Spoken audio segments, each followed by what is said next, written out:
You are about to hear a conversation between a man and a woman who are having a discussion about enrolling in a university course. First, you have some time to look at questions 1 to 7.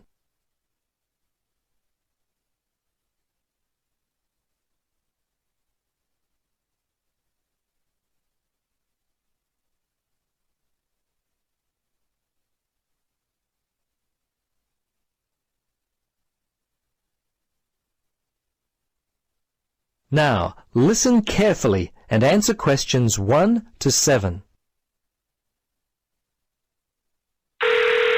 Registrar's office, this is Pam. Yes, hello.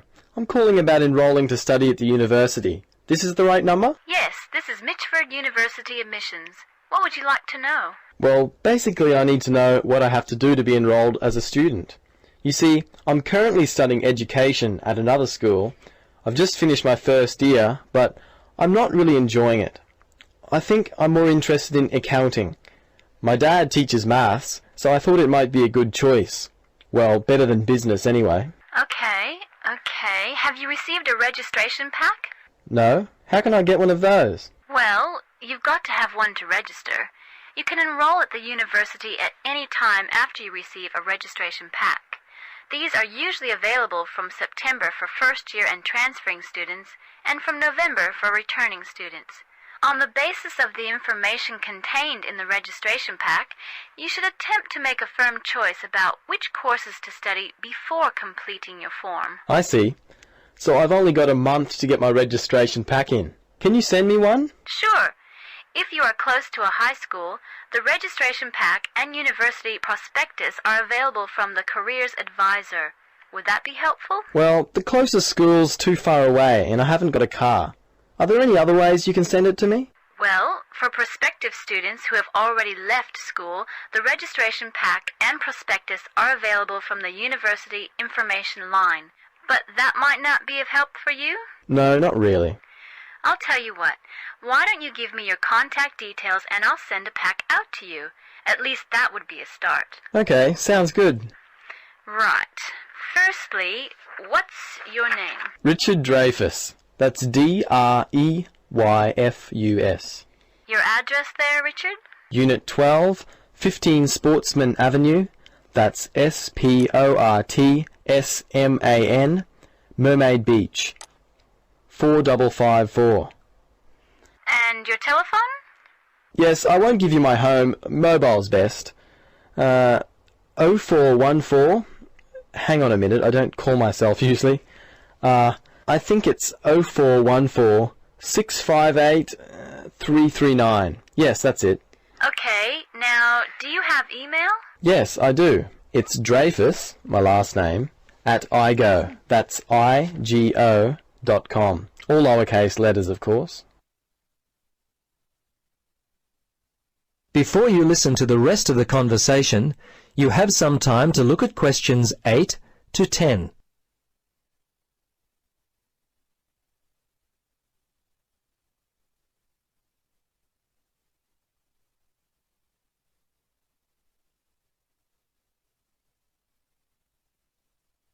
Now listen carefully and answer questions 8 to 10.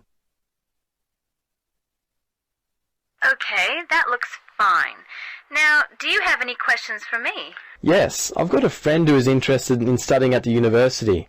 I'm not sure what would be best, the best way for him to register. Can you give me some suggestions? Sure, there are 3 ways to register. Option 1 is telephone registration. Before you telephone, fill out the registration form included in your pack. This will ensure you have all the information that you require. The number is in your registration packet. Don't forget to hold on to a copy of your registration form for future reference. Yep, okay. Option 2 is registration by post. All you have to do there is complete the relevant sections of the registration form and post the completed form together with all documentation required in the envelope provided. All right. The third way is to simply come in. Visit the Student Information Center in the Information Services building, and your friend will receive personal assistance on how to complete his forms. Thanks very much. You've been most helpful. You're welcome. Good luck with your future studies. That is the end of section 1. You now have 30 seconds to check your answers.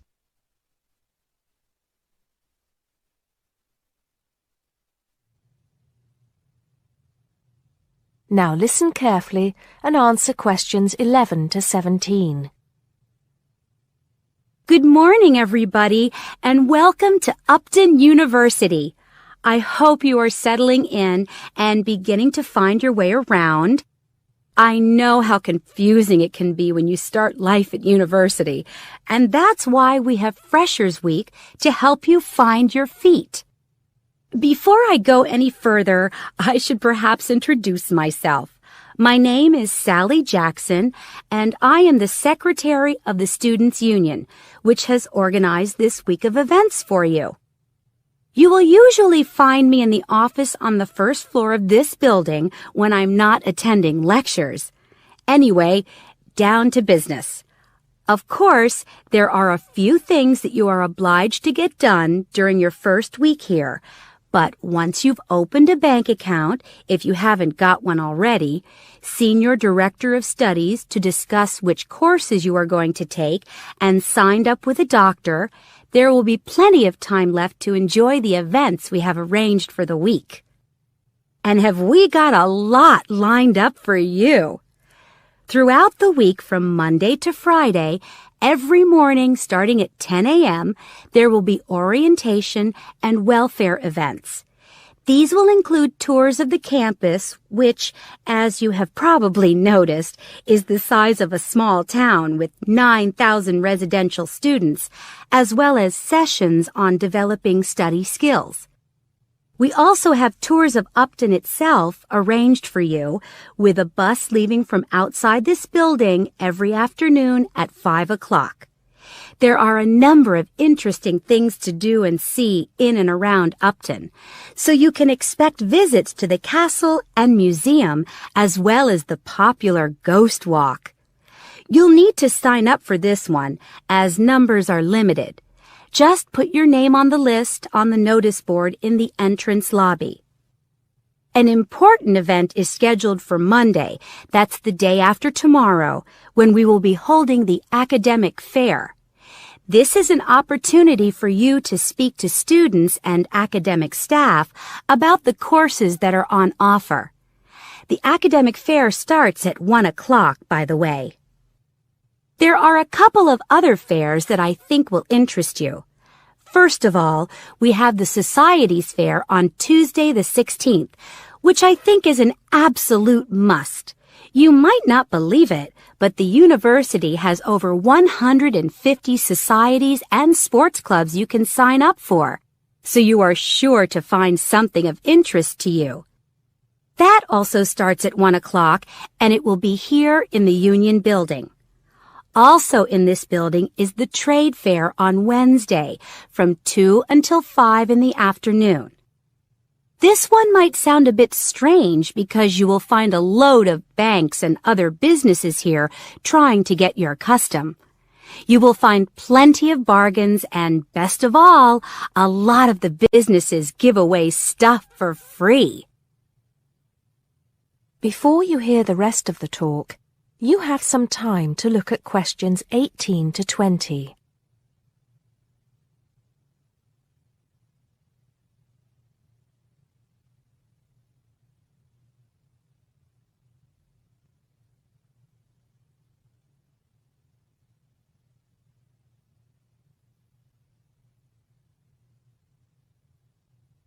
Now listen and answer questions 18 to 20. We've also got a great entertainment program lined up for you, starting tonight with our welcoming party. We have a top band lined up for your entertainment, but I'm not allowed to say who they are. All I can say is that I am sure you will not be disappointed. So come along to Blackmore Hall at 9 o'clock this evening to get your university experience off to a flying start. Just one point. I'm afraid this event is limited to freshers only. Because of space restrictions, you can't bring a friend tonight. Sorry about that. There's more fun and games on Monday in the Cotswold Theater here on campus. We have booked two of the cleverest comedians in the country, Paul Frazier and Jenny Brown, for a 3-hour show. Paul has assured us that he and Jenny have packed the show with new material, and as they always get rave reviews for their shows, I think we can look forward to an evening of great entertainment. That's in the Cotswold Theater on Monday evening at 7:30. Moving along a bit, on Thursday there is an important date for your diaries. This is the official Freshers opening ceremony, when the Dean welcomes you to Upton University. So remember, Thursday the 18th from 2:30 to 3:30 in Blackmore Hall. You certainly should go to this one, and by the way, light refreshments will be available. At the end of the week, on Saturday, you have the chance to dress up in your smartest evening wear for the official Freshers' Ball. Actually, although it's called a ball, it is quite a relaxed affair, so we are more than happy if you turn up wearing jeans and a t-shirt. The important thing is to relax and enjoy yourselves. Time and place are the same as for this evening's party. Blackmore Hall from 9 in the evening to 3 o'clock in the morning. Right. I think I've covered the most important and exciting events we have lined up for you, but there will be plenty of other things going on throughout the week, so remember to check the notice board in the entrance lobby regularly. Enjoy the rest of the day, and I look forward to meeting as many of you as possible this evening at the welcoming party. That is the end of Section 2. You now have half a minute to check your answers.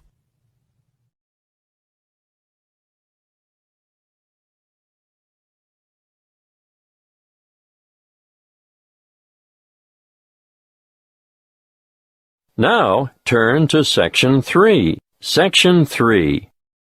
You will hear a conversation between two training college students and their liaison officer who is enrolling them in a volunteer program, which provides English language support in a local secondary school. First, you have some time to look at questions 21 to 25.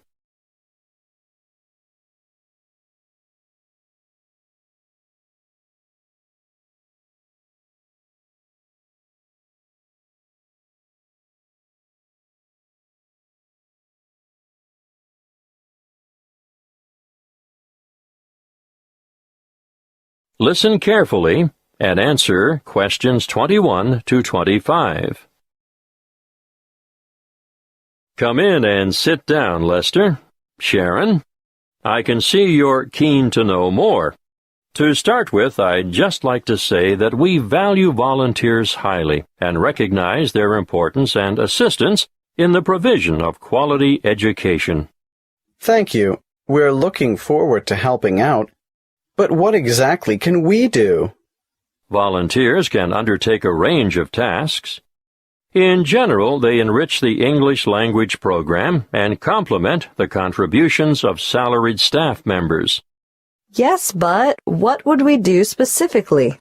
Oh, a variety of tasks. For instance, you can tutor individual students in reading. I thought that might be the case. But you can also help students edit their written responses. Great. Is that also a one-on-one activity? Oh, yes, definitely. But volunteers are also called on to assist in designated classes. And what exactly would we do there? Well, it depends on the class, of course, but usually you take on the role of an assistant. A teacher's assistant. Yes, that's it. Sounds like fun and good preparation for our own careers. Then, an enormous area of assistance is developing students' organizational skills. Yes, I can imagine that's why some of them are struggling in the first place. There's also the special needs unit. They always need volunteers there. But we have no training in special needs. That's not necessary. These students just really appreciate having any extra attention. sometimes help with the simplest things, like holding a pen correctly. Well, that's something all able-bodied students should learn. I've noticed some of the strangest pen grips amongst my peers, and I'm sure they must end up with sore hand or shoulder muscles at the end of the day. Yes, I'm sure you're right. The other task I'd like you two to help out with is encouraging and improving the students' work ethic. Oh, I can't imagine that'll be easy. No, but it is important, and I can give you some training in that field. That'll be good. I should also point out that you'll be working alongside quality teachers at times who are not only caring role models, but excellent motivators. Well, we should learn a lot from them.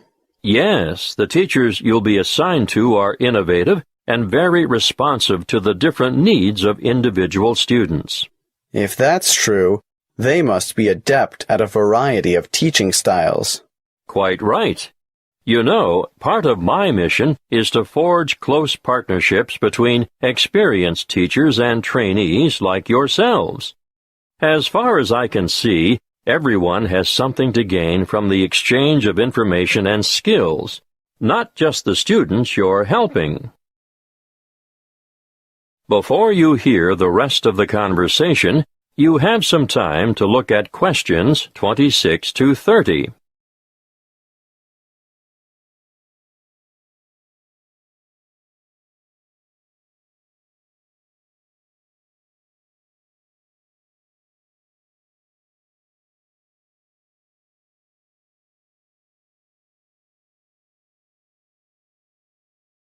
Now listen and answer questions 26 to 30.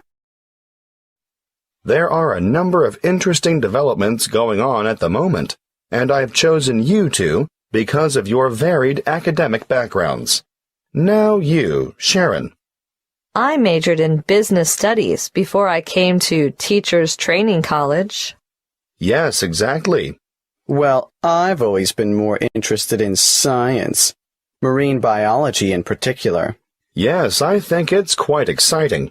The school you're going to assist at is augmenting the number of vocational learning experiences offered within its subjects.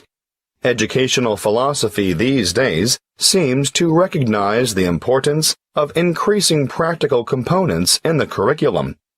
Areas of development being pursued include building and construction, agriculture, business education, and hospitality. But the Marine Studies course is already well developed. Oh, now I see where we fit in. You'll find that the school has an excellent library and audio-visual collection. There are 3 computer laboratories and a special needs network with 6 stations. Ah, they are well equipped. Wait till you see their independent learning center. What's so special about their ILC? They have the most sophisticated self-learning software I've ever seen in this region of the country. Really? Uh-huh. And there's a wide number of extracurricular activities, an extensive sporting program. Oh, sport? Not my thing at all. Well, no, maybe not. But they also promote students' participation in different scholastic competitions. I'm impressed. I think we're going to enjoy this. That is the end of Section 3. You now have half a minute to check your answers.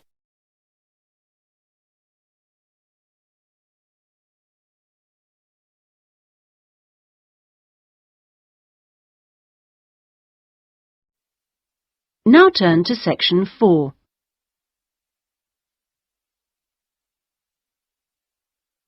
Section 4. You will hear a student giving a presentation about a project on household waste recycling. First, you have some time to look at questions 31 to 40.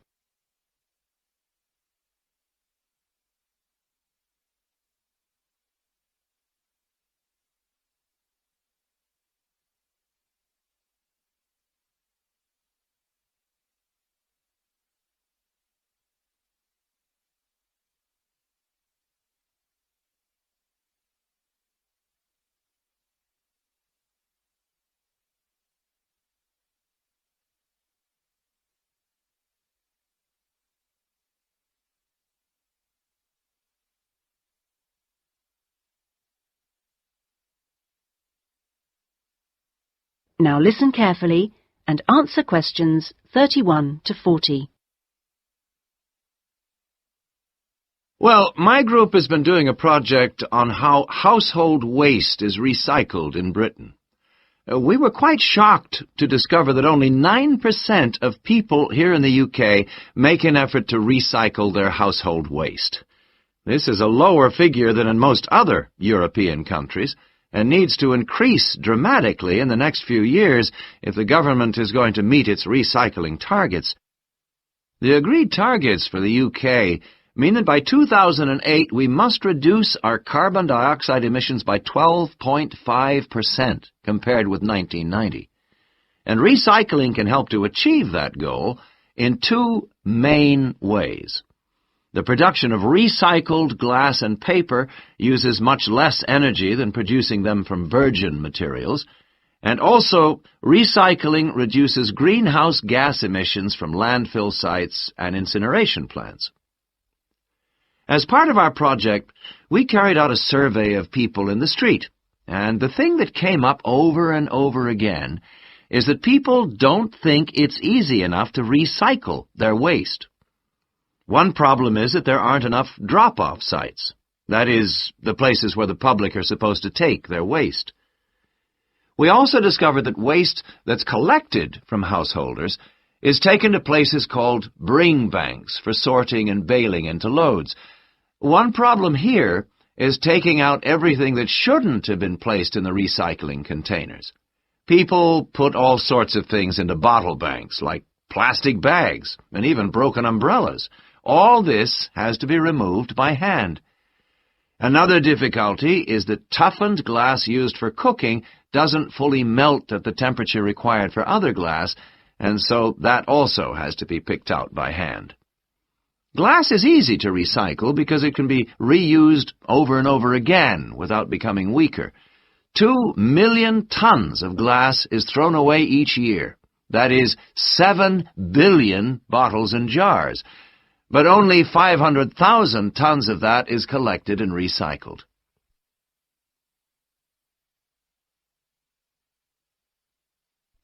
Oddly enough, half the glass that's collected is green, and a lot of that is imported, so more green glass is recycled than the UK needs.